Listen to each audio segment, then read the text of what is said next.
VKB news में समय हो गया क्रिकेट का। क्रिकेट की बात करते हैं क्योंकि ये देश क्रिकेट का दीवाना है और ये देश जानना चाहता है कि चेन्नई और पंजाब क्यों आ रही है। The nation wants to know. जी हाँ, सारा भारत ये जानना चाहता है कि चेन्नई और पंजाब जीते हुए मैच कैसे हार रहे हैं और मांग कर रहा है कि सीबीआई इंक्वायरी हो। मेरा मतलब यहाँ पर है चतुर बहादुर इन्वेस्टिगेशन हो।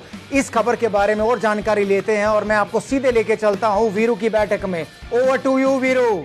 कुछ समय के लिए ऐसा लगा कि कल ईद का चांद दिखेगा। मेरा मतलब है पंजाब जीतेगा, पर लगता है उनको सुखी देखने का अवसर मेरे नसीब में तो नहीं है। टॉस जीतकर बैटिंग लेके सख्त डीके को लगा होगा कि पप्पू आधा पास हो गया, पर पंजाब की बॉलिंग के लंगर और हैप्पी आवर्स दोनों पे मोहम्मद शमी और युवा अर्शदीप ने लगा दिया लॉकडाउन। शमी ने त्रिपाठी की लाठी को बीट किया और उड़ाई उनकी डंडी। शुभमन शायद एयरपोर्ट से निकालना भूल गए थे। राणा की कॉल सुनाई नहीं दी और उनको करवा दिया रन आउट। ड्रेसिंग रूम में जाकर गिल ने गाना गाया होगा, मुझको राणा जी माफ करना, गलती मारे से हो गई।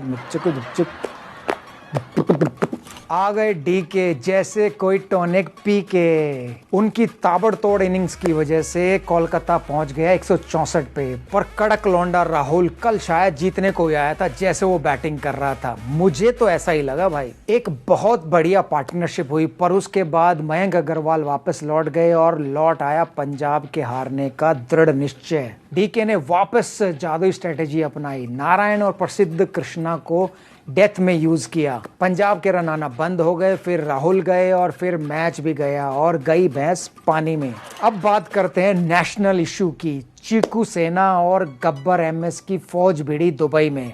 टॉस जीतकर बैंगलोर आ तो गई बैटिंग करने। चहर के कहर के सामने फिंच धराशायी हो गए, पर चीकू ने एक कप्तानी पारी खेली। शानदार 90 रनों की पारी खेली, स्कोर को पहुंचा दिया 169 रनों पर। फिर जो कल मैंने बोला था वही हो गया, लग गई हाय। पहले सुंदर ने डिपेंडेबल सांबा को आउट कर सीएसके को जख्म दिया और फिर डीजल इंजन बंद कर उस पर नमक छिड़क दिया। फिर क्या था, एक तो मुश्किल ट्रैक और ऊपर से चेन्नई सुपर टेस्ट किंग्स। पहले सैनी, मॉरिस और सुंदर के सामने टुक टुक करके आउट हुए, फिर सूखे बॉडीगार्ड ने गब्बर एमएस को आउट कर चीकू की टीम को एंट्री करवाई टॉप 4 में और सीएसके की एंट्री करवाई पंजाब क्लब में। अब तो ब्लेम करने के लिए दहेज वाला साला भी नहीं था। कल के बाद आज फिर एक डबल डेकर धमाका देखने को मिलेगा। पहले हैदराबाद, राजस्थान, दुबई में और फिर होगा अभी तक के सीजन का सबसे कड़क मुकाबला मुंबई और दिल्ली के बीच अबू धाबी में। तो चालू करते हैं हैदराबाद और राजस्थान से, जहां द रॉक वार्नर की टीम कुछ प्लेयर्स को खोने के बावजूद बड़ी मशक्कत से आगे बढ़ रही है। दूसरी तरफ मिथुन दास स्टीव स्मिथ की हालत पिछले 4 मैच हारने के बाद लुटी हुई रियासत के उजड़े हुए सुल्तान जैसी हो गई है। पर एक उम्मीद जगी है, अक्सर अनहोनी को होनी करने वाले कमांडो बेन स्टोक्स का एकांतवास पूरा हो गया है और वो मिशन के लिए रेडी हैं। बैटिंग में संजू सैमसन को मैच ट्यूशन देना अति आवश्यक हो गया है, क्योंकि वे भूल गए हैं कि 0 से 9 के बाद भी गिनती होती है।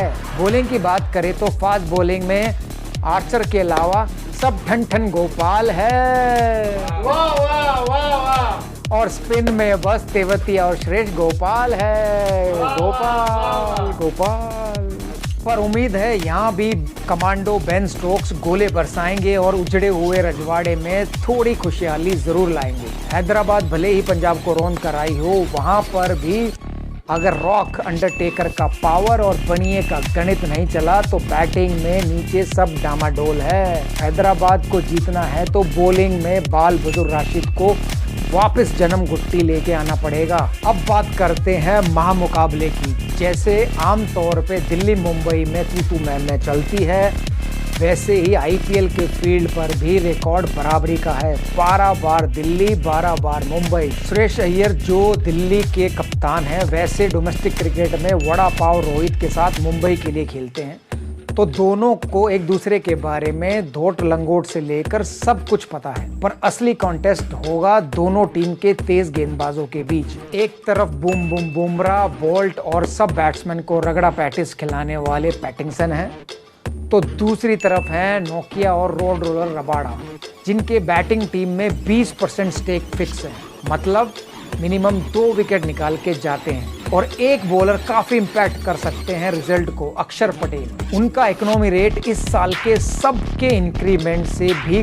कम है, अभी तक एक भी छक्का नहीं खाया है इन्होंने। अब है प्रेडिक्शन टाइम। मेरे लिए पहले मैच में मुझे लगता है कि राजस्थान का पलड़ा थोड़ा भारी रहेगा। हालांकि राजस्थान 4 मैच लगातार हार चुकी है, लेकिन अंडरडॉग्स को बैक करना ही तो सहवाग का काम है।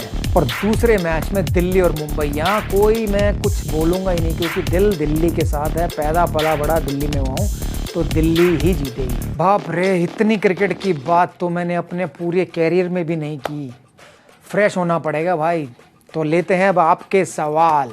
धानुष पूछ रहे हैं, सर आईपीएल में मिड सीजन ट्रांसफर क्या है? धानुष, तू क्यों चिंता कर रहा है आईपीएल के मिड सीजन ट्रांसफर की? यार तू रात में आईपीएल देख और सुबह वीरू की बैठक देख, मैं बताऊंगा तुझे वहाँ कौन ट्रांसफर हो रहा है कौन नहीं, क्या है क्या नहीं।